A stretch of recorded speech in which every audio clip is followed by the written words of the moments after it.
அடுத்த 50 வருஷத்துக்கு நம்ம நாட்டையே பிஜேபி தான் ஆள போகுதுன்னு சொன்னா நீங்க நம்புவீங்களா? அது மட்டும் இல்ல, நம்ம இந்திய நாட்டோட பிரைம் மினிஸ்டர், அதாவது பிரதமர், அவரை தேர்ந்தெடுக்கிற அதிகாரம் நம்ம தமிழ்நாட்டுக்கு இல்ல, அது பறிக்கப்பட போகுதுன்னு சொன்னா நீங்க நம்புவீங்களா? இதை எல்லாமே இப்ப பண்றதுக்கான வேலை தான் இந்த டீலிமிட்டேஷன், அதாவது தொகுதி மறுசீரமைப்புன்னு சொல்றாங்க. இந்த தொகுதி மறுசீரமைப்புல வட மாநிலங்களுக்கு அதிகமான தொகுதிகளும் தமிழ்நாட்டுக்கு குறைவான தொகுதிகளும் ஒதுக்க போறாங்க.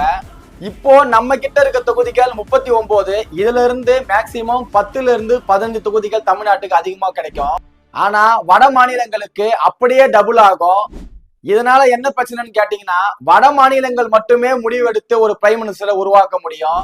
தென் மாநிலங்களோட பங்களிப்போ சப்போர்ட்டோ அவங்களுக்கு தேவையே இல்லை. நம்மளோட பங்களிப்பு இல்லாமலேயே ஒரு பிரைம் மினிஸ்டரை அவங்களால உருவாக்க முடியும்.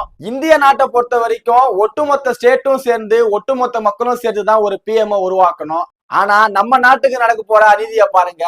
இதுக்கப்புறம் வட மாநிலங்கள்ல இருக்க மக்கள் மட்டுமே சேர்ந்து, அந்த மாநிலத்தோட எம்பிக்கள் மட்டுமே சேர்ந்து ஒரு பிஎம் உருவாக்குற சூழல் உண்டாக போகுது. இதுக்கு எதிரா தென் மாநிலங்கள்ல உள்ள முதலமைச்சர் எல்லாருமே குரல் கொடுத்துட்டு இருக்காங்க. முக்கியமா நம்ம சிஎம் ஸ்டாலின் சார் குரல் கொடுத்துட்டு இருக்காரு. நம்ம இந்திய நாட்டை நம்ம விருப்பப்படாம நம்மளோட உரிமையை பறிக்கப்பட்டு ஆள போற இந்த பிஜேபி அரசை பத்தி நீங்க என்ன நினைக்கிறீங்க அப்படின்றத மறக்காம கமெண்ட் செக்ஷன்ல கமெண்ட் பண்ணுங்க. நன்றி. நான் உனக்கு தர்றது சோறு இல்ல தம்பி, இம்ப்ரமேஷன். இம்ப்ரமேஷன் இஸ் வெல்த்.